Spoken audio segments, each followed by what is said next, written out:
اما بعد فاعوذ باللہ من الشیطان الرجیم بسم اللہ الرحمن الرحیم رب اشرح لی صدری ویسر لی امری واحلل عقدۃ من لسانی یفقہوا قولی اللہم ربنا انس وحشتنا فی قبورنا وارحمنا بالقرآن العظیم اللہم اجعلہ لنا اماما ونورا وہدا ورحمہ اللہم ذکرنا منہ ما نسینا وعلمنا منہ ما جہلنا وارزقنا تلاوتہ آناء اللیل وآناء النہار واجعلہ لنا حجتا یا رب العالمین آمین۔ کل دو نشستوں میں تعارف قرآن کے ضمن میں جن عنوانات پر گفتگو ہو چکی ہے ان میں سے ایک تشنا رہا قرآن حکیم کی ترتیب اور تقسیم۔ اس کی تدوین کے بارے میں گفتگو ہماری مکمل ہو چکی تھی کہ قرآن حکیم کی تدوین 3 مراحل میں مکمل ہوئی۔ اولاً خود حضور صلی اللہ علیہ وسلم نے اللہ تعالیٰ ہی کے حکم سے قرآن مجید کو مرتب کر دیا اور اس مرتب شکل میں امت کو منتقل کیا۔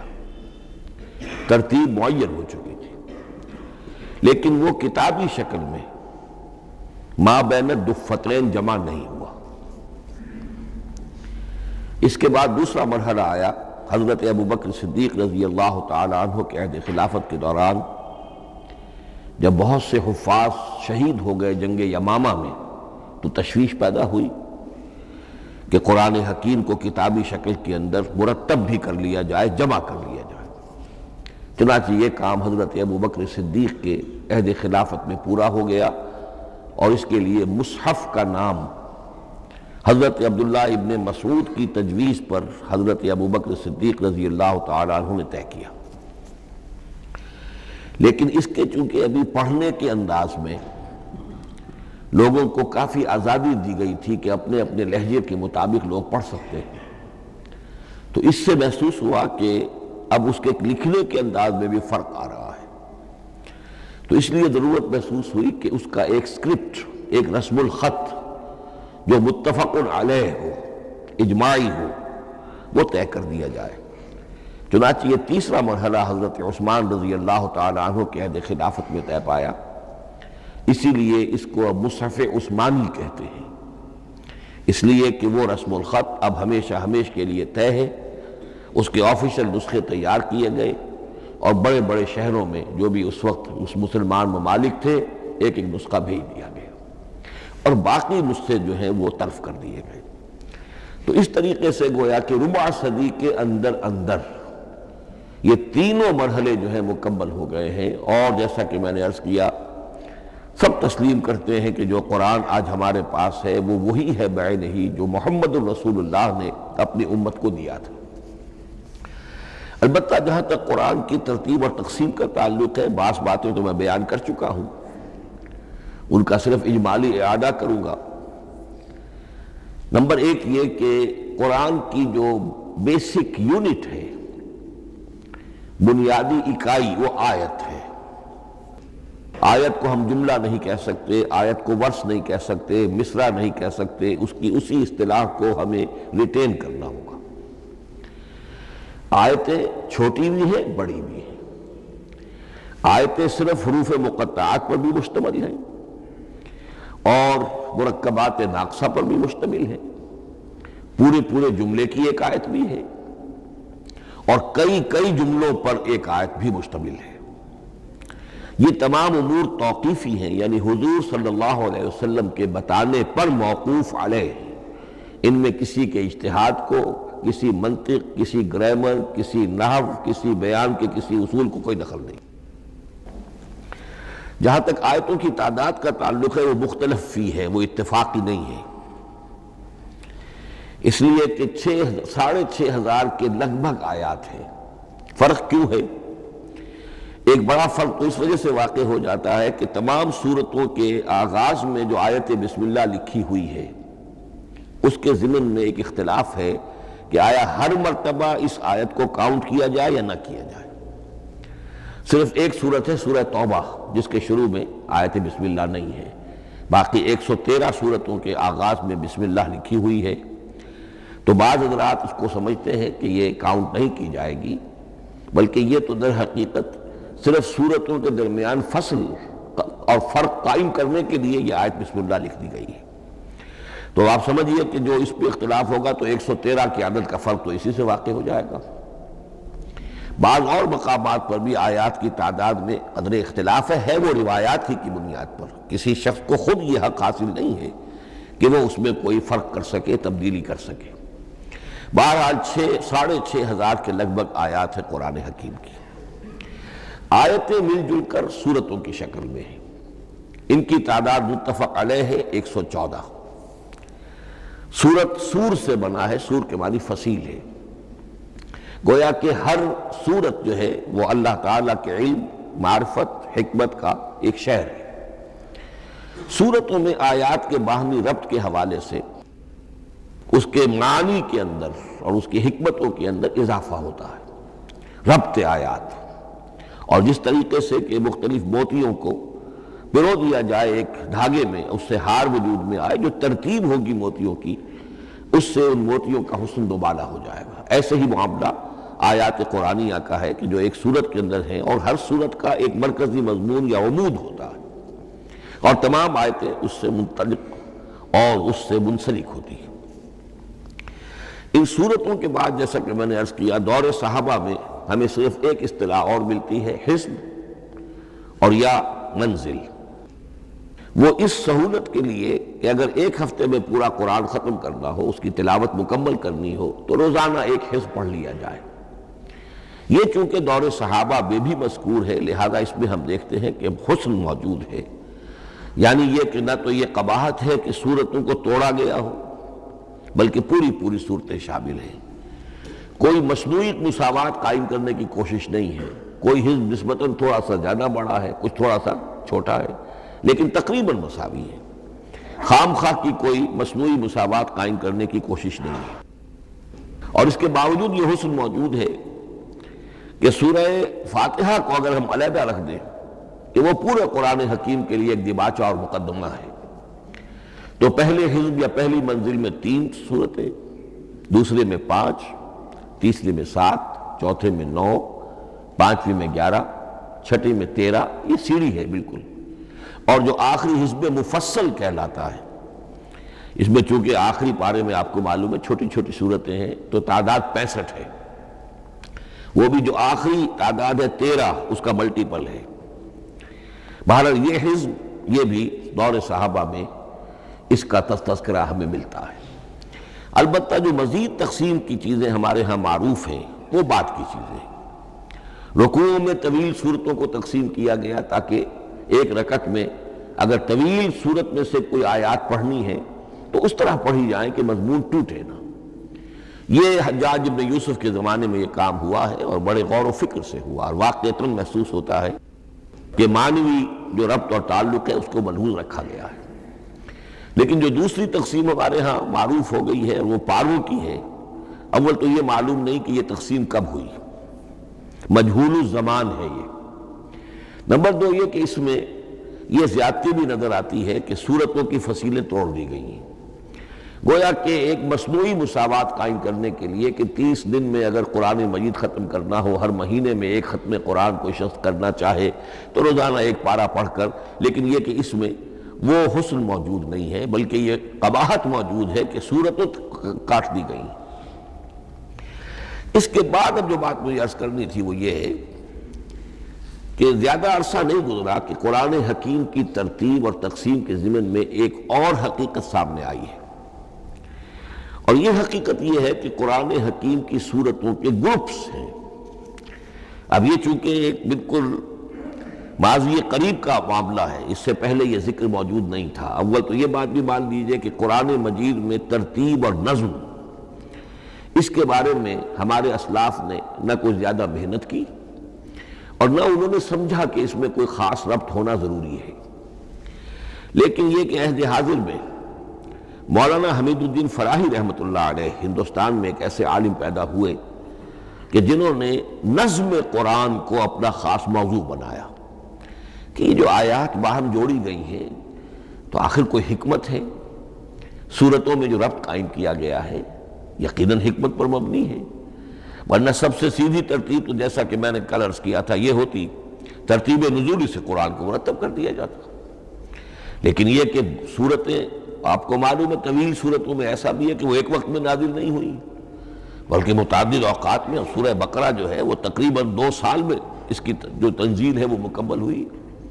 تو پھر کن آیتوں کو جوڑنا، کس کو کہاں رکھنا ہے، کس کو کہاں رکھنا ہے، تو یہ حضور صلی اللہ علیہ وسلم نے خود کیا ہے، اللہ تعالیٰ کے حکم سے کیا ہے، تو یہ چیزیں حکمت سے خالی تو نہیں ہو سکتی۔ تو انہوں نے اس کو خاص اپنا موضوع بنایا اور ان کے سامنے بعض حقائق آئے ہیں، وہ حقائق ہیں جو اب میں آپ کے سامنے بیان کر رہا ہوں۔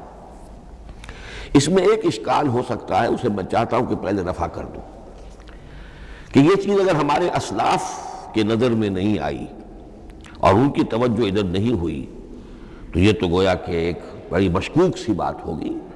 قرآن مجید کے علم کے ضمن میں گویا کہ متقدمین کے فہم پر ہمیں کچھ تان کرنا ہوگا، لیکن یہ بات درست نہیں ہے۔ قرآن مجید ایک ایسی کتاب ہے جس کے بارے میں خود حضور نے جو فرمایا لا تنقضی عجائبہ، اس قرآن کے عجائب کبھی ختم نہیں ہوں، ولا یخلق عن کثرت الرد، بار بار کے پڑھنے سے اس پر کوئی پرانا پن، کوئی بوسیدگی طاری نہیں ہوگی، ولا یشبع منہ العلماء، اور کبھی اہل علم اس سے سیری محسوس نہیں کریں گے۔ تو قرآن مجید لا تنقضی عجائبہ، جیسے جیسے دنیا آگے بڑھ رہی ہے، تمدن آگے بڑھ رہا ہے، علم انسانی جو ہے مادی فزیکل سائنسز کا علم آگے بڑھ رہا ہے، قرآنی حقائق اور مبرہن ہو رہے ہیں، اور واضح ہو رہے ہیں، اور نکھر رہے ہیں۔ بہت سی باتیں ہمارے اسلاف کے علم میں نہیں آ سکتی تھی، اس لیے کہ ابھی انسانی معلومات کا دائرہ بہت ہی محدود تھا۔ ذوالقرنین کون تھے؟ اب چونکہ تاریخ مفسرین کے علم میں نہیں تھی تو سکندر اعظم کو سمجھا گیا کہ ذوالقرنین ہے، حالانکہ سکندر کی شخصیت اور ذوالقرنین کی وہ شخصیت جو قرآن میں بیان ہوئی ہے دونوں میں کوئی مناسبت ہے ہی نہیں۔ اسی طریقے کا معاملہ یہ کہ نظم قرآن کا ایک پہلو کہ جو ابھی پوری طریقے سے آشکارا نہیں ہوا تھا، یہ دور وہ ہے کہ جس میں اللہ کی فضل و کرم سے وہ بات بھی اب کھل کر سامنے آئی ہے، اور اس سے در حقیقت توثیق ہو رہی ہے حضور کے اس فرمان کی کہ لا تنقضی عجائبہ، اس کے عجائب کبھی ختم نہیں ہوں گے۔ انسان محنت کرے گا، کوشش کرے گا، یہ ہیروں کی ایک ایسی کان ہے جس میں سے اور ہیرے نکلتے چلے جائیں گے۔ اس کے ضمن میں ایک بات تو میں نے آپ سے کل عرض کر دی تھی اور آج پھر بھی کہی ہے، سورتوں میں بھی ایک ربط ہے، آیات جو سورتوں کے اندر جوڑی گئی ہیں، پھر سورتیں اکثر و بیشتر جوڑوں کی شکل میں ہیں۔ اس کے کچھ مثالیں بھی کل میں نے آپ کو دی تھی۔ قرآن مجید کی ایک آیہ مبارکہ ہے وَمِن كُلِّ شَيْءٍ خَلَقْنَا زَوْجَيْنِ لَعَلَّكُمْ تَعْقِلُونَ یا لَعَلَّكُمْ تَذَكَّرُونَ، مجھے پوری طرح یاد نہیں ہے۔ ہم نے ہر شے کو جوڑوں کی شکل میں پیدا کیا، اگرچہ اس کو چونکہ قرآن مخلوق نہیں ہے ہم اس پر اس کا اطلاق نہیں کریں گے، لیکن من کل شیء خلقنا زوجین، اس میں اس قدر کیٹیگوریکل سٹیٹمنٹ ہے کہ معلوم ہوتا ہے کہ یہ اصول اتنا اللہ تعالیٰ کے ہاں اتنا پسندیدہ ہے کہ قرآن مجید کی صورتوں میں بھی یہ صورتوں کے بھی جوڑوں کی شکل میں ہونا یہ بہت ہی اظہر من الشمس ہے۔ بعض جگہوں پر تو اظہر من الشمس ہے، بعض جگہوں پر ذرا تدبر کر کے بات معلوم ہوتی ہے۔ البتہ کہیں کہیں آپ کو نظر آئے گا کچھ منفرد صورتیں بھی ہیں، اور ان میں سے بعض یہ جب دوران ترجمہ یہ چیزیں آئیں گی تو اب میں صرف اس وقت حوالہ دے سکوں گا، بڑی تیزی سے ہمیں چلنا ہوگا۔ اس وقت میں چاہتا ہوں کہ ذہن میں یہ حقائق بیٹھ جائیں۔ بعض جگہوں پر آپ دیکھیں گے تین صورتوں کے گروپ ہیں، ان میں سے 2 کے مابین تو نسبت زوجیت کامل ہے، بلکہ یہ سمجھ لیجئے نسبت زوجیت کہتے کس کو ہے؟ 2 چیزیں مل کر کسی مقصد کی تکمیل کریں، ان دونوں میں ایسی نسبت ہونی چاہیے ریسیپروکل کہ وہ ایک دوسرے کی تکمیل کے لیے اور کسی مقصد کے حصول کے لیے ان کے مابین ایک تعلق قائم ہو، یہ زوجیت ہے۔ اسی طریقے سے قرآن مجید میں جب صورتیں آتی ہیں جوڑوں کی شکل میں تو کسی مضمون کا ایک رخ وہ ایک صورت میں آ جائے گا اس کا دوسرا رخ دوسری صورت میں آ جائے گا، اور دونوں مل کر، جسے ہم کہتے ہیں تصویر کے دونوں رخ، وہ رخ مکمل ہو جائیں گے، بات پوری ہو جائے گی۔ البتہ بعض جگہوں پر ہے تین صورتوں کے سب گروپس ہیں۔ میں اس معاملے میں گروپ کا لفظ ریٹین کر رہا ہوں، اس لیے کہ قدیم تو یہ تصور تھا نہیں، جدید اصطلاح ہے، تو اس میں چونکہ اب بہت سے الفاظ انگریزی زبان کے اب اردو میں آ گئے ہیں کہ اس کی جگہ کوئی اور بہت ہی کوئی کوشش کر کے لفظ آیا جائے تو وہ شاید زیادہ عام فہم نہیں ہوگا یا عام فہم ہے۔ تو گروپس اور سب گروپس، چھوٹے گروپ، بڑے گروپ، تو یہ چھوٹے گروپ جو ہے تین صورتوں کے، ان میں سے دو کے مابین تو نسبت زوجیت بتمام و کمال ہوگی، اور تیسرے کی حیثیت ضمیمے کی ہوگی۔ اس کی مثالیں بعد میں آئیں گی۔ البتہ یہ جو ضمیمے ہوتے ہیں خود ان کے، یا جو دوسری منفرد صورتیں ہیں، خود ان میں آپ کو فصل کے ساتھ نسبت زوجیت مل جائے گی۔ اس سے آگے چلیے، اب اصل ہے وہ شے جس کو میں آج چاہتا ہوں بیان کرنا۔ قرآن حکیم کی صورتوں کی ایک گروپنگ اس اعتبار سے سامنے آئی، کچھ صورتیں مکی، پھر مدنی، پھر مکی، پھر مدنی، پھر مکی، پھر مدنی، پھر مکی، پھر مدنی۔ ایسا کیوں ہے؟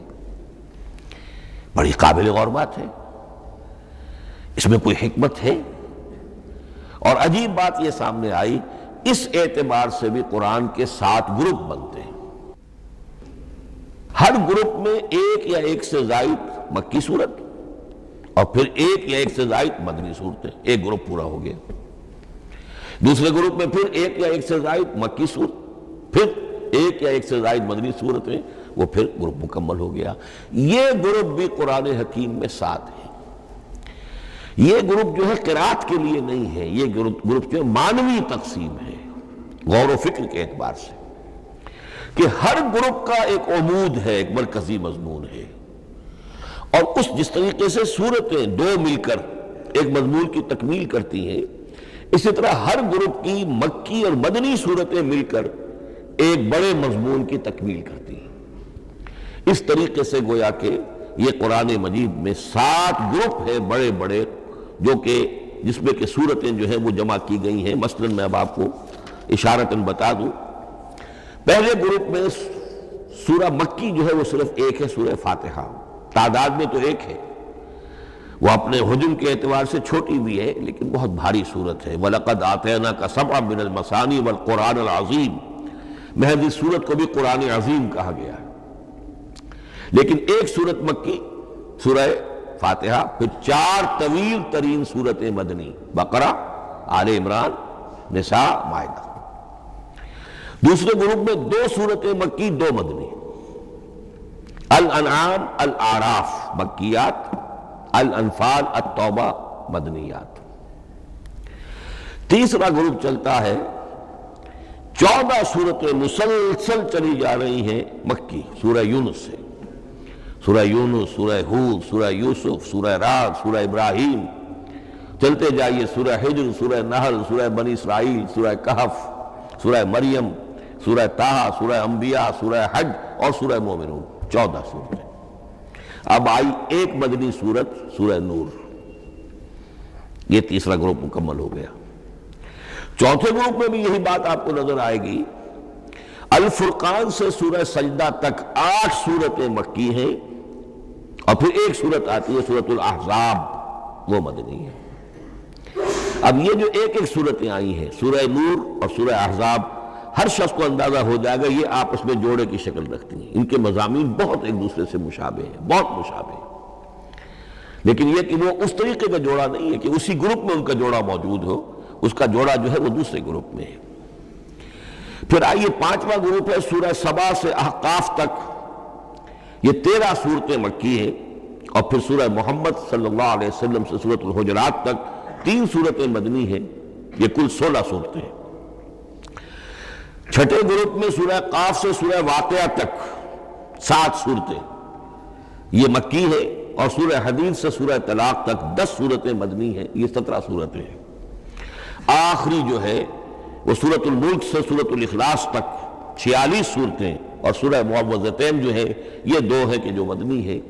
بعض کا اس میں اختلاف ہے، وہ میں بعد میں عرض کروں گا، لیکن جو میری رائے ہے وہ میں آپ کے سامنے رکھ رہا ہوں۔ اس طریقے سے یہ 7 گروپ جو ہیں قرآن مجید میں صورتوں کے وجود میں آئے۔ ہر گروپ کا ایک مرکزی مضمون ہے۔ مثلا پہلے گروپ کا مرکزی مضمون شریعت ہے۔ سورہ فاتحہ میں اہدنا الصراط المستقیم، اے اللہ ہمیں سیدھا راہ دکھا، سیدھے راستے کی ہدایت بخش۔ اب وہ سیدھا راستہ کیا ہے؟ شریعت خداوندی، شریعت الہی، اور شریعت مکمل ہو جاتی ہے ان 4 صورتوں میں۔ شریعت محمدی کا جو بلو پرنٹ ہے، ابتدائی خاکہ جو ہے، وہ آپ کو سورہ بقرہ میں ملے گا، اور اس کی جو تکمیلی صورتیں ہیں، تکمیلی احکام ہے، وہ سورہ مائدہ۔ اس کے علاوہ اس گروپ میں جو زیادہ زور ہے وہ سابقہ امت مسلمہ سے گفت و شنید۔ سابقہ امت مسلمہ میں یہودی اور نصارہ دونوں شامل ہیں۔ اب ان پر جرح بھی ہے، ان پر تنقید بھی ہے، ان کو ملامت بھی ہے، ان کی قرارداد جرم ان کے خلاف جو ہے وہ بھی دی گئی ہے، اور پھر یہ کہ ان کو معزول کر کے اور نئی امت کو اس مقام پر نصب کرنے کا اعلان ہے، اور ان کو بڑی زوردار دعوت ہے کہ اب محمد پر ایمان لاؤ اور قرآن پر ایمان لاؤ صلی اللہ علیہ وسلم۔ یہ پہلا گروپ ہے۔ اسی طریقے سے ہر گروپ کا، اب یہ ساتھ ساتھ جب ہم چلیں گے تو میں تفصیل کے ساتھ بیان کرتا جاؤں گا کہ اس گروپ کا یہ مرکزی مضمون ہے، اور اس طور سے یہ صورتیں آپس میں ایک دوسرے کے ساتھ مربوط ہیں۔ ان گروپوں میں آپ نے دیکھا ہوگا کہ پہلے اور آخری گروپ، ان کی ایک ریسیپروکل سی صورت ہے کہ پہلے گروپ میں مکی صورت صرف ایک چھوٹی سی، اور مدنی صورتیں 4-6 پارے سے زائد پر پھیلی ہیں، جبکہ آخری گروپ میں سارے دونوں پارے جو ہے سورہ ملک سے شروع ہو کر مکی صورتوں پر مشتمل ہے، آخر میں آ کر چھوٹی چھوٹی صورتیں وہ مدنیات ہیں۔ یہ ایک دوسرے کے بالکل ریسیپروکل ہیں، کانورس۔ لیکن دوسرا گروپ ادھر سے اور دوسرا ادھر سے، یعنی چھٹا، یہ بڑے متوازن ہیں۔ 2 صورتیں مکی، 2 مدنی، اور ادھر 7 صورتیں مکی اور 10 مدنی، لیکن 7 صورتیں جو ہیں وہ 3 رکوعوں کی ہیں، ان میں سے ایک 4 رکوع کی بھی ہے، اور اکثر و بیشتر وہ جو دوسری ہے وہ 2 رکوعوں کی ہے، تقریباً متوازن بنتی ہے۔ تو درمیان میں جو ہے ان میں جو مدنی صورتوں کا حصہ بہت کم ہے، اکثر و بیشتر جو ہے وہ مکی صورتیں ہیں۔ ان مکی صورتوں کے اندر بھی جو 6 گروپ تقریباً بنتے ہیں، اس لیے کہ پہلی گروپ کے اندر تو مکی صورت صرف سورہ فاتحہ ہے، تو ان میں سے پہلے 2 گروپوں میں رسالت کا مضمون مرکزی مضمون ہے، درمیانی 2 گروپوں میں توحید کا مضمون مرکزی مضمون ہے، آخری 2 گروپوں میں انذار آخرت کا مضمون مرکزی مضمون ہے۔ آخری صورتیں آپ کو معلوم ہے سورہ قاف سے شروع ہو کر، تو پھر یہ انذار آخرت جو ہے ان سب کا مرکزی مضمون ہے۔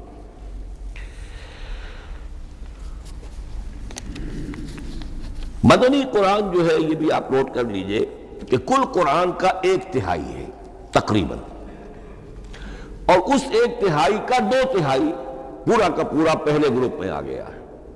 سورہ بقرہ، سورہ آل عمران، سورہ نساء، سورہ مائدہ۔ باقی تو پھر جا کے سورہ احزاب، سورہ نساء، پھر 3 چھوٹی صورتیں، پھر آخر میں 2 بہت چھوٹی چھوٹی صورتیں، سورہ انفال اور سورہ توبہ۔ لیکن یہ کہ یہ 2/3 جو ہے مدنی قرآن کا حجم بالکل پہلے ہی اس گروپ کے اندر آ گیا ہے۔ اس کی بھی حکمت ہے، کیوں مدنی صورتوں کو پہلے رکھا گیا؟ میرے علم میں نہیں ہے کہ اس موضوع پر کسی شخص نے گفتگو کی ہو سوائے محمد مارمڈیوک پکتھال کے۔ میرے علم کی حد تک ہو سکتا ہے کہ کسی اور مفسر نے، کسی محقق نے کوئی بات کہی ہو، اس سے بھی زیادہ وزنی کہی ہو، لیکن میرے علم کی حد تک مارمڈیوک پکتھال نے اپنے ترجمہ کیا ہے انگریزی میں، اس کے دیباچے میں اس موضوع پر گفتگو کی ہے، بہت ہی عمدہ بات کہی ہے۔ انہوں نے کہا کہ جب یہ قرآن نازل ہو رہا تھا تو اصل اہمیت ایمان کی تھی، پہلے لوگ ایمان لائیں، اور پھر جو ایمان لائے ان کو پھر احکام دیے گئے کہ یہ کرو اور یہ نہ کرو، یہ حلال ہے، یہ حرام ہے، یہ فرض ہے، وغیرہ وغیرہ۔ لیکن جب ایک امت وجود میں آ گئی، امت کے وجود میں آنے کے بعد اب نسلاً مسلمان پیدا ہو رہے ہیں، ان کے ہاں اب ضرورت پہلے اسلام کی ہے، چاہے بچہ چھوٹا ہی ہے، پہلے اسے احکام سکھائے جائیں گے۔ بچہ چھوٹا ہی ہے، نماز پڑھنی سکھائی جائے گی، بچہ چھوٹا ہی ہے، روزہ رکھنا سکھایا جائے گا۔ تو امت کے اس طرح تشکیل پا جانے کے بعد اب اصل اہمیت جو ہے وہ احکام کی ہو گئی ہے، احکام اب مقدم ہے، اور ایمان کا معاملہ جو ہے وہ اس کے بعد مؤخر ہے۔ کوئی شخص بالغ ہوگا، ذہین ہوگا، فطین ہوگا، غور و فکر کی صلاحیت سے اگر اللہ تعالیٰ نے اسے بہرور کیا ہوگا پھر وہ حقیقت ایمان تک رسائی حاصل کرے گا، ورنہ یہ ہے کہ عام ایک مسلمان جو ہے اسے جہاں تک احکام کا تعلق ہے ان پر تو عمل کرنا ہی ہے۔ تو یہ بڑی میں سمجھتا ہوں کہ ذہانت پر مبنی بات ہے کہ جو محمد مارملیو پلتھال نے کہی ہے، اور مجھے اس سے اتفاق ہے۔ اب آئیے اگلا معاملہ، اگلی بحث، اگلا موضوع، قرآن کا موضوع کیا ہے؟ کیا قرآن فلسفے کی کتاب ہے، سائنس کی کتاب ہے؟ کیا یہ جیولوجی کی کتاب ہے، فزکس کی کتاب ہے، کس چیز کی کتاب ہے؟ تو پہلی بات یہ سمجھیے، قرآن کا موضوع ہے انسان، لیکن انسان کی اناٹمی نہیں، انسان کی فزیولوجی نہیں، انسان کی اینتھروپولوجی نہیں، کچھ نہیں، انسان کی ہدایت۔ یہ ہدایت کا لفظ بنیادی ہے قرآن مجید کے لیے۔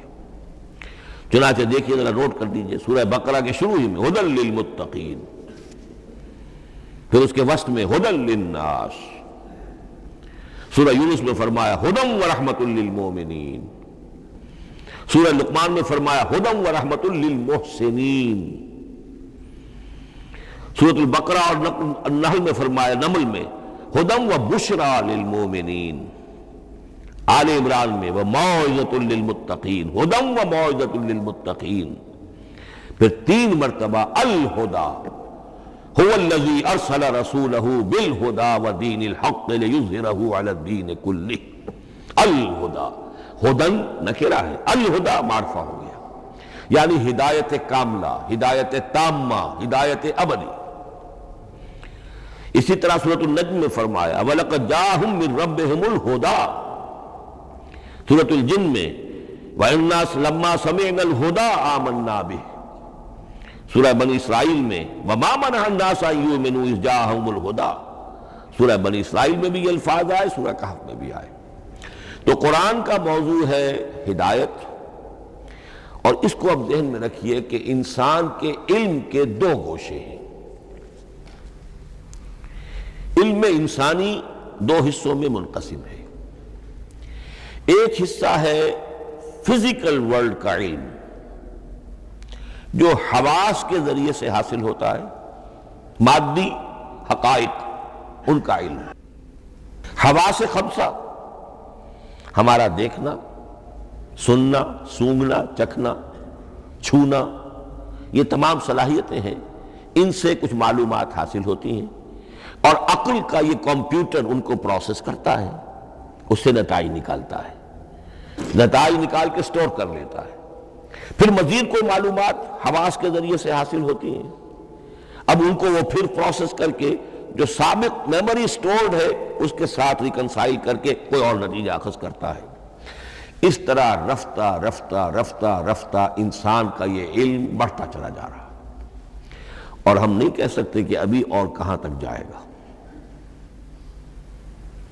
آج سے چند 100 سال پہلے بھی انسان تصور نہیں کر سکتا تھا کہ انسانی علم وہاں پہنچ جائے گا جہاں آج پہنچ چکا ہے۔ اس علم کا وحی سے کوئی تعلق نہیں، اس علم کا تعلق ہے علم اسماء سے، جو حضرت آدم میں ودیعت کر دیے گئے تھے بالکل شروع میں۔ سورہ بقرہ کا 4تھا رکوع جو ہے اس کے شروع میں ذکر ہے وَعَلَّمَ آدَمَ الْأَسْمَاءَ كُلَّهَا، اللہ نے آدم کو تمام نام سکھا دیے۔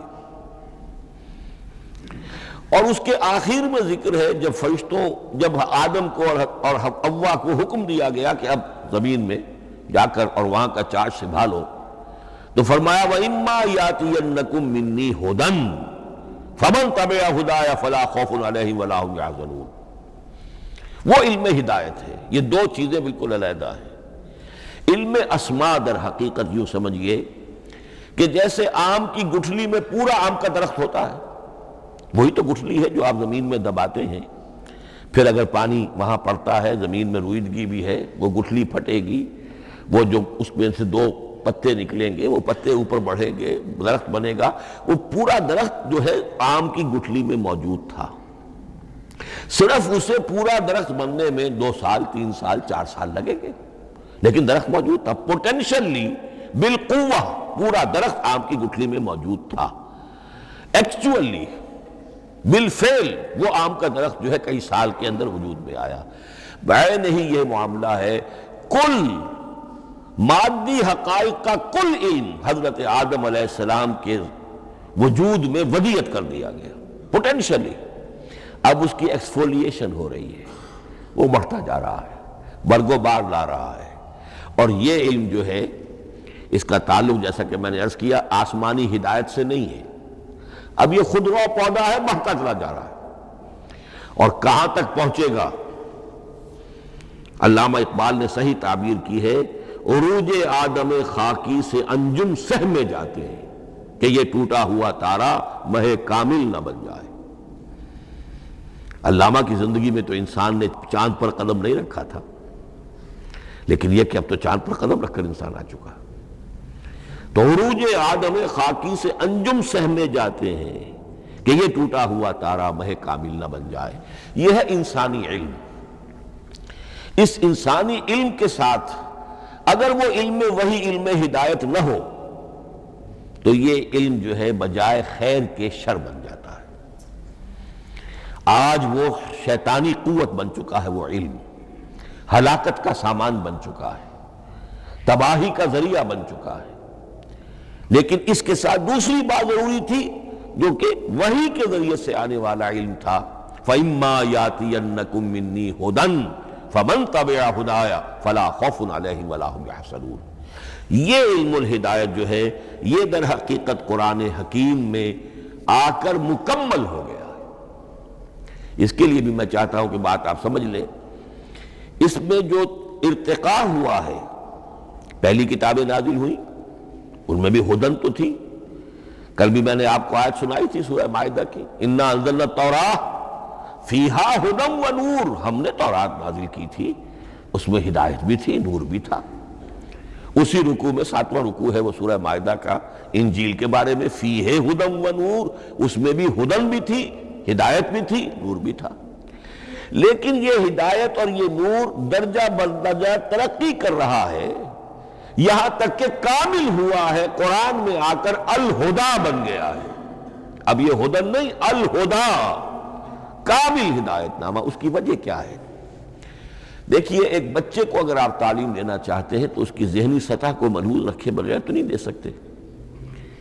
آپ چاہے پی ایچ ڈی استاد رکھ دیں کسی بچے کے لیے، بچہ بھی پرائمری کی تعلیم پا رہا ہے، وہ پی ایچ ڈی کا استاد کیا کچھ پلا دے گا اس کو، کیا پڑھا دے گا اس کو؟ اس کی اپنی استعداد جو ہے ابھی اتنی کم ہے کہ اسی کی مناسبت سے اسے تعلیم دی جائے گی، رفتہ رفتہ وہ آگے بڑھے گا، یہاں تک کہ وہ اپنے پوری عقل کے اور شعور کی پوری شدت اور قوت کو پہنچ جائے گا، بلوغت کو پہنچ جائے گا۔ اب اسے آخری علم پڑھایا جائے گا، اب اسے فلسفہ پڑھایا جائے گا، پہلے وہ ہسٹری پڑھ رہا تھا، اب فلسفی آف ہسٹری پڑھے گا۔ اس حوالے سے تدریجاً اللہ تعالیٰ نے تورات میں صرف احکام ہے، حکمت ہے ہی نہیں، انجیل میں حکمت ہے، احکام ہے ہی نہیں، دونوں مل کر ایک بات کو مکمل کرتی ہیں۔ تورات میں صرف احکام ہے، حکمت ہے ہی نہیں۔ جیسے کہ میں نے عرض کیا تھا، بچے کو آپ بتا دیتے ہیں بھئی روزہ ٹوٹ جاتا ہے اس طریقے سے، روزے کا مطلب یہ ہے اب دن بھر کھانا کچھ نہیں ہے، چاہے بچہ ابھی 6 سال کا ہے، 7 سال کا ہے، 8 سال کا ہے، آپ بتا رہے ہیں احکام تو دے دیے جائیں، یہ کرو یہ نہ کرو، یہ ڈوز ہیں یہ ڈونٹس ہیں، تو احکام عشرہ، دی 10 commandments، احکام دیے گئے، حکمت نہیں۔ ابھی حکمت کا تحمل ان کے لیے ممکن نہیں تھا، ابھی وہ عہد طفولیت ہے نوع انسانی کا۔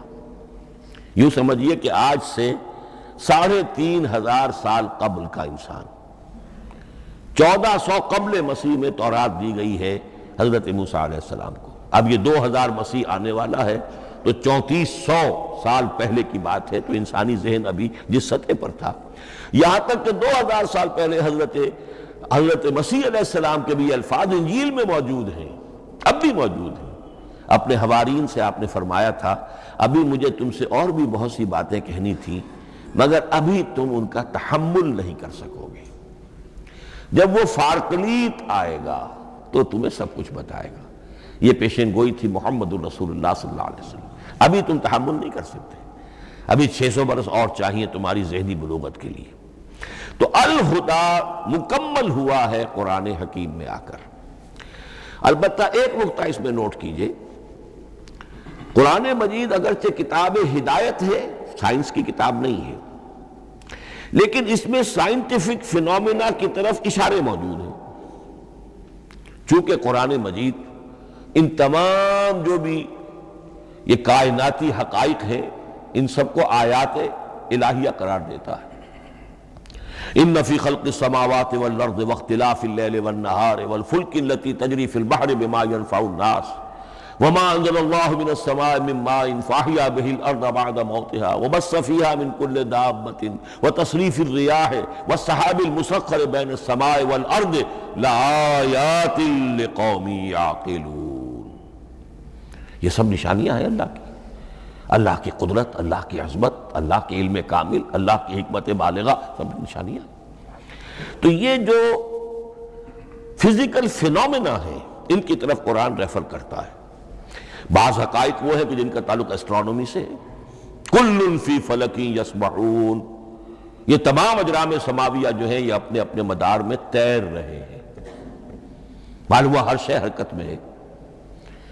انسان پر تو ایک دور ایسا گزرا ہے وہ یہ سمجھتا تھا زمین ساکن ہے اور سورج حرکت کر رہا ہے، پھر ایک دور آیا کہا نہیں نہیں، سورج ساکن ہے، زمین حرکت کرتی ہے، اس کے گرد چکر لگاتی ہے، اور آج ہمیں معلوم ہوا ہر شے حرکت میں ہے، ہر شے۔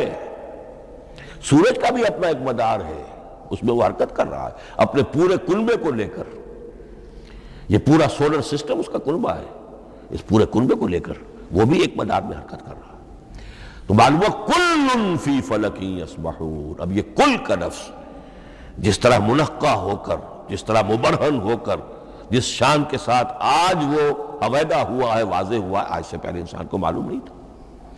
تو یہ جو فزیکل فینومینا ہے جن کی طرف قرآن مجید ریفر کرتا ہے، یہ اگرچہ قرآن کا اصل موضوع نہیں ہے، لیکن ایک بات جان لیجئے کہ قرآن مجید میں ان فزیکل فینومینا کے بارے میں جو بات کہی گئی ہے وہ غلط نہیں ہو سکتی، اور یہ وہ حقیقت ہے کہ جو اس دور میں آ کر اتنی واضح ہوئی ہے۔ آپ نے نام سنا ہوگا ڈاکٹر مورس بکائی کا، یہ فرانسیسی سرجن تھے، انہوں نے مطالعہ کیا، کمپیریٹیو سٹڈی کی قرآن بائبل دونوں کی، بائبل سے مراد اولڈ ٹیسٹمنٹ نیو ٹیسٹمنٹ دونوں، اور وہ اس نتیجے پر پہنچا کہ پورے قرآن میں کوئی ایک لفظ ایسا نہیں ہے جسے ہماری ساری سائنسی انکشافات میں سے کسی نے غلط ثابت کیا، جبکہ تورات میں بے شمار چیزیں ایسی ہیں کہ سائنس انہیں غلط ثابت کر چکی ہے۔ The science, the Quran and the Bible. اب یہ بات بڑی اہم ہے، اس کو بڑی خوبصورت انداز میں ڈاکٹر رفیع الدین مرحوم نے کہا ہے کہ یہ کائنات اللہ کا فعل ہے، عمل ہے، اس کی تخلیق ہے، اس کی تدبیر ہے، اور قرآن اللہ کا قول ہے۔ قول و عمل میں تضاد ممکن نہیں، عام انسان کے قول و عمل میں تضاد ممکن نہیں، اللہ کے قول و فعل میں اور قول و عمل میں تضاد ہو سکتا ہے۔ ہاں یہ ہو سکتا ہے کہ ایک دور میں انسانوں نے بات سمجھی نہ ہو، ان کا ذہن وہاں تک پہنچا نہ ہو، ان کی معلومات کا دائرہ ابھی اس حد تک ہو کہ ان حقائق تک نہ پہنچا ہو، لیکن جیسے جیسے وقت آئے گا مزید حقائق منکشف ہوں گے اور یہ بات اور زیادہ سے زیادہ واضح سے واضح تر ہوتی چلی جائے گی کہ جو کچھ قرآن میں لکھا ہے وہی برحق ہے۔ ہاں آج سے پہلے انسانی ذہن اس حد تک رسائی حاصل کرنے کا اہل نہیں تھا، اور یہ ہے در حقیقت آیت قرآن حکیم کی۔ یہ سورہ حامیم السجدہ کی لاسٹ بٹ ون آیت ہے، سَنُرِيهِمْ آیَاتِنَا فِي الْآفَاقِ وَفِي أَنفُسِهِمْ حَتَّى يَتَبَيَّنَ لَهُمْ أَنَّهُ الْحَقُّ۔ ہم انہیں دکھاتے چلے جائیں گے اپنی نشانیاں، آفاق میں بھی انفس میں بھی۔ سَنُرِيهِمْ آیَاتِنَا فِي الْآفَاقِ وَفِي أَنفُسِهِمْ حَتَّى يَتَبَيَّنَ لَهُمْ، یہاں تک کہ یہ بات پوری طرح نکھر کر مبرہن ہو کر ان کے سامنے واضح ہو جائے گی، انہ الحق، کہ قرآن حق ہے۔ اور اسی کی حقیقت جو ہے جیسا کہ میں نے عرض کیا، ایک تو مورس بکائی کو ذہن میں رکھیے، اور ایک اور شخص کینیڈا میں ایک بہت بڑا ڈاکٹر ہے کہ جو امبریولوجسٹ ہے، اور اس کی جو ٹیکسٹ بکس ہے جو امبریولوجی پر، علم جنین یعنی رحم مادر میں جو بچے کی پرورش ہوتی ہے کیسی ہوتی ہے، کن کن سٹیجز سے گزر کر ہوتی ہے، یہ علم جنین یا امبریولوجی، تو سٹینڈرڈ ٹیکسٹ بک ہے دنیا میں اس کی، ڈاکٹر کیتھل مور کی۔ اور وہ حیران رہ گیا کہ میں نے جب قرآن کا مطالعہ کیا کہ آج سے 1400 برس قبل، جبکہ نہ مائکروسکوپ تھی، نہ ڈسیکشن ہوتا تھا ابھی ہیومن باڈی کا، یہ حقائق جو قرآن بیان کر رہا ہے، وَلَقَدْ خَلَقْنَا الْإِنسَانَ مِنْ صُلَالَةٍ مِّن مَّاءٍ مَّهِينٍ ثُمَّ جَعَلْنَاهُ نُطْفَةً فِي قَرَارٍ مَّكِينٍ ثُمَّ خَلَقْنَا النُّطْفَةَ عَلَقَةً فَخَلَقْنَا الْعَلَقَةَ مُضْغَةً فَخَلَقْنَا الْمُضْغَةَ عِظَامًا فَكَسَوْنَا الْعِظَامَ لَحْمًا، یہ کہاں سے معلوم ہوئے؟ اور واقعہ یہ ہے کہ اس سے زیادہ صحیح تعبیر ممکن نہیں۔ تو یہ حقائق ذہن میں رکھیے کہ اگرچہ قرآن مجید سائنس کی کتاب نہیں ہے، لیکن جن سائنسی حقائق یا جن سائنسی فینومینا کی طرف قرآن نے ریفر کیا ہے وہ یقیناً حق ہے، چاہے تاحال ہم ان کی حقانیت کو نہ سمجھ پائیں۔ مثلا آج بھی مجھے نہیں معلوم کہ قرآن جو 7 آسمان کہتا ہے تو 7 آسمان سے کیا مراد، مجھے نہیں معلوم، لیکن مجھے یقین ہے کہ ایک وقت آئے گا کہ انسان سمجھے گا کہ ٹھیک یہ الفاظ جو ہیں 7 آسمان، یہ منطبق ہوتے ہیں اس حقیقت پر جو آج ہمارے علم میں آئی ہے، پہلے نہیں آئی تھی۔ البتہ ایک اور نقطہ جو بہت اہم ہے عملی اعتبار سے، میں نے اسی لیے یہ ساری تمہید کی ہے کہ قرآن سائنس کی کتاب نہیں ہے، نہ سائنس کی ہے نہ ٹیکنالوجی کی ہے۔ اس حوالے سے ایک بڑا منطقی نتیجہ نکلتا ہے، اور وہ یہ ہے کہ اگر ہمارے اسلاف نے قرآن کی ان آیات کا کوئی خاص مفہوم معین کیا اپنے دور کی معلومات کی سطح پر، ہمارے لیے لازم نہیں ہے کہ ہم اس کی پیروی کریں۔ سائنسی فینومینا کو جو سائنسی ترقی ہو رہی ہے اس کے حوالے سے سمجھیں گے۔ یہاں تک کہ اب آخری بات عرض کر رہا ہوں، خود حضور کا فرمان بھی اس میں قطعی نہیں ہوگا۔ یہ بات بہت ثقیل اور گراں گزرے گی بہت سے لوگوں پر۔ سائنس اور ٹیکنالوجی میں اگر حضور کی کوئی حدیث بھی سامنے آ جائے تو اس کو بھی ہم کوئی دلیل قطعی نہیں سمجھیں گے۔ اس کی وجہ کیا ہے؟ ایک واقعہ بہت اہم ہوا حضور کی زندگی میں۔ حضور جب ہجرت فرما کر تشریف لائے مدینہ منورہ، تو آپ کو معلوم ہے کہ حضور کی پیدائش مکے کی، ساری زندگی آپ نے وہاں گزاری۔ وہ وادی غیر ذی زرع ہے، وہاں کوئی پیداوار، کوئی زراعت، کوئی کاشت ہوتی نہیں تھی، آپ کو کوئی تجربہ سرے سے نہیں تھا۔ ہاں تجارت کا تجربہ تھا، بھرپور تجارت کی تھی۔ یہاں آئے تو آپ نے دیکھا کھجوروں کے سلسلے میں انصار مدینہ تعبیر نخل، وہ اس کا ایک اصطلاح ہے۔ کھجور ایک ایسا پودا ہے جس کا ایک فیمیل فلاور ہوتا ہے اور ایک میل علیحدہ۔ اب میل فلاور اور فیمیل فلاور ان دونوں کو قریب لے آئیں تو اس سے اس بات کا زیادہ امکان ہو جاتا ہے فرٹیلائزیشن ہو اور پھل بنے اور زیادہ آپ کو پھل حاصل ہو، فصل زیادہ ہو۔ اگر وہ فاصلے پر رہیں گے تو ہو سکتا ہے کہ اس کا امکان کم ہو، تو وہ ان کو قریب جوڑ دیتے تھے۔ حضور نے دیکھا تو آپ نے فرمایا کہ آپ لوگ ایسا نہ کریں تو کیا ہے، یعنی نیچر جو ہے، nature can take care of it self, آخر فطرت ہے، فطرت نے یہ ساری چیزیں بنائی ہیں، آپ ایسا نہ کریں تو کیا ہے۔ صرف یہ کہا آپ نے روکا نہیں، لیکن ظاہر بات ہے صحابہ کرام کے لیے رضوان اللہ تعالی علیہ اجمعین حضور کا اتنا کہنا بھی گویا کہ حکم کے درمیان، انہوں نے اس سال وہ کام نہیں کیا، فصل کم ہو گئی۔ اب وہ ڈرتے ڈرتے جھجکتے جھجکتے حضور کی خدمت میں آئے۔ حضور آپ نے فرمایا تھا ہم نے وہ نہیں کیا، تعبیر نخل اس سال نہیں کی ہم نے، فصل کم ہوئی ہے۔ آپ نے فرمایا انتم عالم بامور دنیاکم، اس کا ایک ایک لفظ یاد کر لیجئے، انتم عالم بامور دنیاکم، اپنے یہ دنیاوی اور مادی معاملات میں تم زیادہ تجربے کار ہو، تم زیادہ حقائق سے واقف ہو۔ میں عالموں کا لفظی ترجمہ یہاں کرنا جو ہے اس کی جرت مجھے نہیں ہو رہی، تم زیادہ واقف ہو ان چیزوں سے، میں یہ چیزیں سکھانے نہیں آیا۔ آپ ٹیکنالوجی پڑھانے نہیں آئے تھے، آپ طب سکھانے نہیں آئے تھے، آپ کوئی اور سائنس پڑھانے نہیں آئے تھے، ورنہ تو ہم شکوہ کرتے کہ آپ نے ہمیں ایٹم بم بنانا کیوں نہیں سکھا دیا پہلے ہی۔ نہیں، یہ موضوع ہی نہیں ہے۔ قرآن کا موضوع معین ہونا چاہیے۔ قرآن کا موضوع انسان کی ہدایت، اس ہدایت کے لیے جس قدر اس کو ضرورت ہے علم کی کہ وہ جو یہ فزیکل فینومینا ہیں ان کے حوالے سے بھی ہدایت حاصل کرے، اس حد تک ان کا تذکرہ ہے۔ لیکن یہ یقین اور ایمان ہونا چاہیے کہ قرآن مجید کے الفاظ میں جو شے مضمر ہے وہ کبھی غلط ثابت نہیں ہوگی۔ یہ ہو سکتا ہے کہ قرآن کی کسی آیت کا کوئی مفہوم ہمارے اسلاف نے 1000 برس پہلے یا 600 برس پہلے سمجھا ہو اور وہ مفہوم غلط ثابت ہو جائے، وہ ایک علیحدہ بات ہوگی، لیکن قرآن مجید کا ٹیکسٹ جو ہے اس کے اندر کہیں ایسی بات نہیں آ سکتی۔ اب آئیے فہم قرآن کے اصول۔ ظاہر بات ہے کہ اس موضوع پر اصول تفسیر پر کوئی مجھے تفصیلی اس وقت گفتگو کرنے کا موقع تو نہیں ہے، البتہ یہ کہ 7 گنتی کر کے چیزیں نوٹ کر لیجئے کہ جس سے قرآن مجید کے فہم میں سہولت حاصل ہوگی۔ پہلی بات وہ جو کسی درجے میں پہلے بھی سامنے آ چکی ہے، قرآن کا اسلوب استدلال منطقی نہیں ہے، فطری ہے۔ ایک ہوتا ہے منطق کی گتھیوں سے اور منطق کے اصولوں سے اور منطق کی دلیلوں سے بات ثابت ہے، یہ نہیں۔ قرآن فطرت انسانی کے مطابق بات کرتا ہے۔ ایک ان پڑھ شخص بھی قرآن کو اپنے سے دور یا اپنے آپ کو قرآن سے دور نہیں سمجھے گا، اگر ذرا سا وہ قرآن کو سمجھ سکتا بس۔ لیکن یہ ہے کہ قرآن مجید کا جو اسلوب ہے وہ تو یہ کہ منطقی نہیں ہے، فطری ہے، یا اس میں اگر ایک لفظ کا اضافہ کیا جائے خطابی ہے۔ خطابی کیا ہوتا ہے؟ جو میں کل عرض کر چکا ہوں، خطبے کی ایک شان ہوتی ہے، وہ دلیل کے ساتھ ساتھ جذبات سے بھی اپیل کرتا ہے، اور اس میں آپ کو ایک اپنے باطن میں جھانکنے کی دعوت دی جاتی ہے۔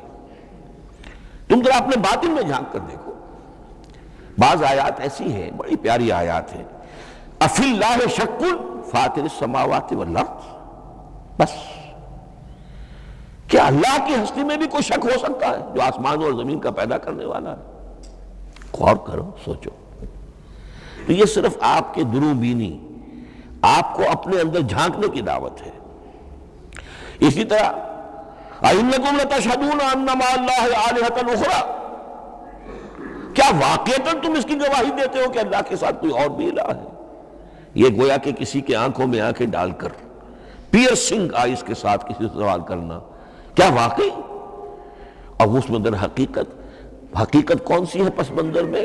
یہ بنائے ہوئے ڈھکوسلے ہیں، ان پر خود تمہارا دل مطمئن نہیں ہے۔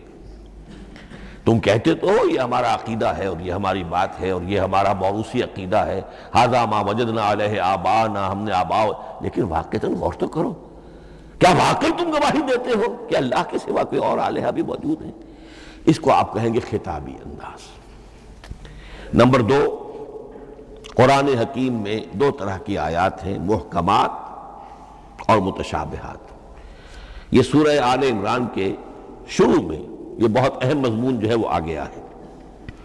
هو الذی انزل علیک الکتاب منہ آیات محکمات ہن ام الکتاب واخر متشابہات، آل عمران آیت نمبر 7۔ اب یہ جو متشابہات ہیں یہ کون سی ہیں اور محکمات ہیں وہ کون سی ہیں، اس کو ذہن میں رکھیے۔ نمبر 1، محکم قطعی، تمام جتنی بھی آیات احکام ہیں وہ محکم ہیں، یہ کرو یہ نہ کرو، یہ جائز یہ حرام، آیات احکام محکم، اسی ایک مادے سے لفظ بنا ہے، یہ محکم بھی اور احکام حکم۔ البتہ عالم غیب کی ساری خبریں متشابہات میں سے، عالم غیب ہو، عالم ارواح ہو، عالم برزخ ہو، عالم آخرت ہو، ان کے تمام حقائق یہ متشابہات میں سے، ان کو ہم حقیقتاً سمجھ نہیں سکتے، ہمارا تجربہ ہی نہیں، ہمارا کوئی مشاہدہ ہی نہیں۔ جیسا کہ ایک حدیث میں آیا ہے، جنت کی جو بھی نعمتیں ہیں، ایک تو وہ نعمتیں جن کا ذکر قرآن میں ہے اور ان الفاظ میں ہے جن سے ہم واقف ہیں، اب ان میں تو یہ ہے کہ حور و قصور اور پھل اور یہ اور دودھ اور شہد اور وغیرہ وغیرہ وغیرہ وہ چیزیں ہم جانتے ہیں، تو وہ بھی حق ہے، ایسے ہی ہوں گی اتوب ہی متشابہہ، لیکن یہ صرف نزل ہے، یہ تو ابتدائی مہمان نوازی ہے، نزل من غفور الرحیم۔ جو اصل ضیافت ہونی ہے اہل جنت کی، اس کے بارے میں فرمایا وہ نعمتیں دینے ملیں گی، ما لا عین رات ولا اذن سمعت وما خطر علی قلب بشر، جو نہ کسی آنکھ نے کبھی دیکھی، نہ کسی کان نے کبھی سنی، نہ کسی انسان کے دل پر ان کا خیال تک وارد ہو، انہیں ہم کیا سمجھیں گے؟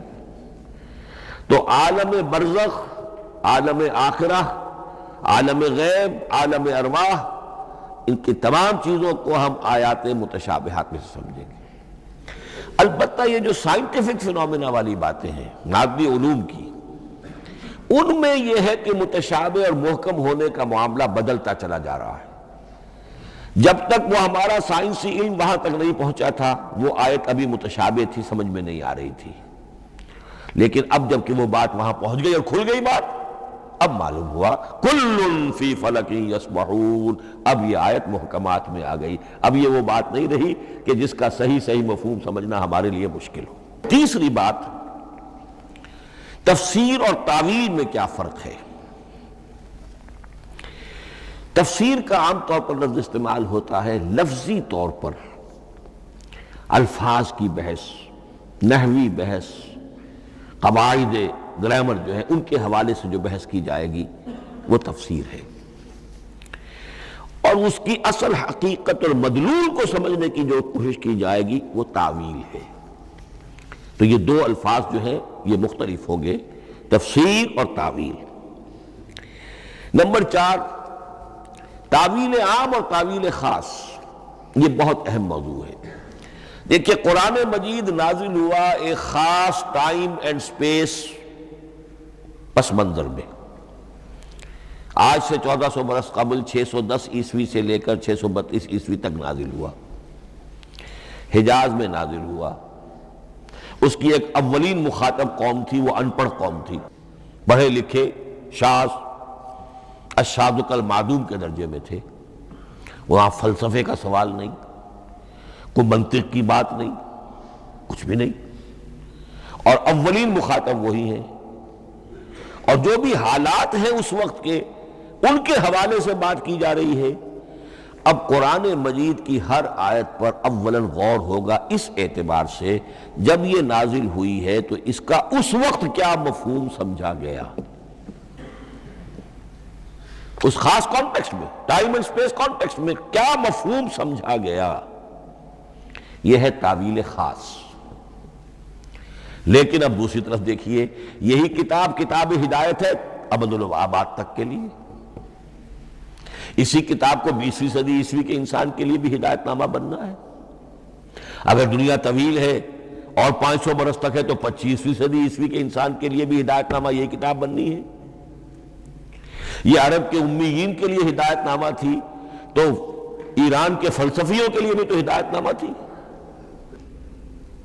لہذا ان الفاظ کے اندر یہ قرآن کے اعجاز کا وہ پہلو ہے جو بہت نمایاں ہے کہ ان الفاظ کے اندر کہ جو ایک خاص کانٹیکسٹ میں نازل ہوئے اور اس وقت ان کا ایک معین مفہوم سمجھا گیا، انہی میں وہ عموم بھی موجود ہے کہ اسی سے ہمیشہ کے لیے ہدایت اخذ کی جا سکتی ہے۔ اس کو ہم کہیں گے تعویل عام، اس کانٹیکسٹ سے ذرا نکال کر اب اس آیت کے الفاظ، اس کا در و بست، اس کا ما سبق، اس کے بعد ما بعد، سیاق و سباق، اس کے حوالے سے بیٹھ کر بات کی جائے۔ تعویل خاص میں شان نزول پیش نظر رہے گا، تعویل عام میں اس آیت کے الفاظ، ان کا در و بست اور آیت کا سیاق و سباق یہ زیادہ زیر بحث رہے گا۔ تو معلوم ہوا کہ یہ دونوں چیزیں اپنی اپنی جگہ اہم ہیں۔ نہ تو انسان صرف تعویل خاص تک اپنے آپ کو محدود کر لے، اگر وہ کرے گا تو گویا کہ وہ صرف اس دور کا قرآن پڑھ رہا ہے، آج کا قرآن وہ نہیں پڑھ رہا۔ قرآن کے اندر تو واقعتاً یہ شان ہے کہ میں جس کے لیے الفاظ یہ استعمال کیا کرتا ہوں، کہ ہر دور کے افق پر ایک خورشید تازہ کے مانند طلوع ہوگی یہ کتاب. معلوم ہوگا آج کا قرآن ہے یہ، ہمیں آج ملا ہے قرآن، اور گویا کہ آج جو ہمیں مسائل در پیش ہے ان کا حل ہے جو یہ قرآن پیش کر رہا ہے. یہ اس کا اعجاز ہے، یہ اس کا کمال ہے. اس اعتبار سے نوٹ کیجئے تاویل خاص اور تاویل عام، یہ الفاظ چونکہ بار بار دورہ ترجمہ آئیں گے تو اس لیے میں نے ان اصطلاحات سے چاہا کہ آپ واقف ہو جائیں.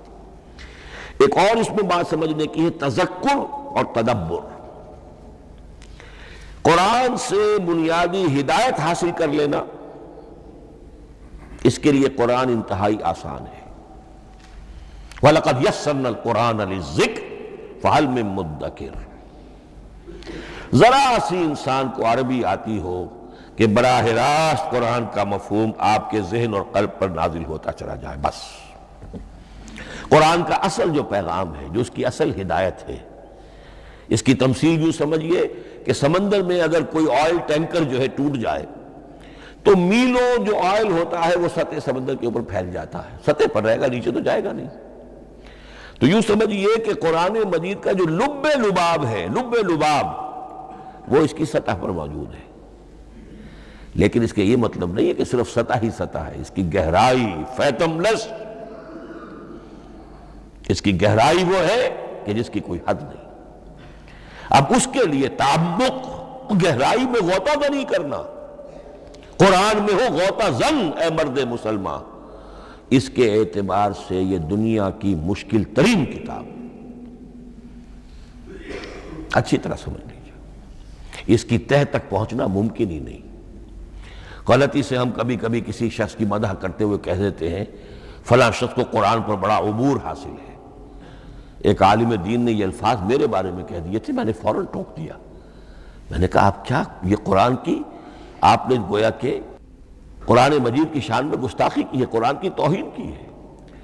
عبور کہتے ہیں ایک کنارے سے دوسرے کنارے کو چلے جانا، دریا عبور کر لیا. قرآن کے کنارے ہے ہی نہیں، یہ ناپیدا کنار سمندر ہے. اس سمندر کا کوئی کنارہ نہیں، نہ اس کی گہرائی اور نہ اس کے کنارے. لہذا پوری زندگی کوئی امام راضی ہو، کوئی زمخشری ہو، کوئی ہو، پوری زندگی کھپا کر بھی وہ یہ نہیں کہہ سکے گا کہ میں نے قرآن مجید کو بتمام و کمال سمجھ لیا ہے. معاذ اللہ، معاذ اللہ، معاذ اللہ، ناممکن. وراء الورا ثم وراء الورا. یہ ہے تذکر اور تدبر. اس کے لیے تو پوری زندگی انسان کھپائے، پورا وقت اس کے لیے لگائے، پوری صلاحیت کھپا دے، تب بھی وہ بہت سی جگہوں پر پھر بھی کہے گا واللہ عالم. امام رازی کو بھی نہ معلوم کتنے مقامات پر جا کر یہ کہنا پڑا ہے کہ اللہ بہتر جانتا ہے. اعلم ان ھذا المقام مقام غامض عمیق محیب. یہ مقام تو بہت محیب ہے، پرہیبت ہے، بہت گہرا ہے، بہت غامض ہے. امام رازی کہہ رہے ہیں، 30 جلدوں میں تفسیر لکھنے والا شخص. اقول قولی ھذا واستغفر اللہ لی ولکم ولسائر المسلمین والمسلمات.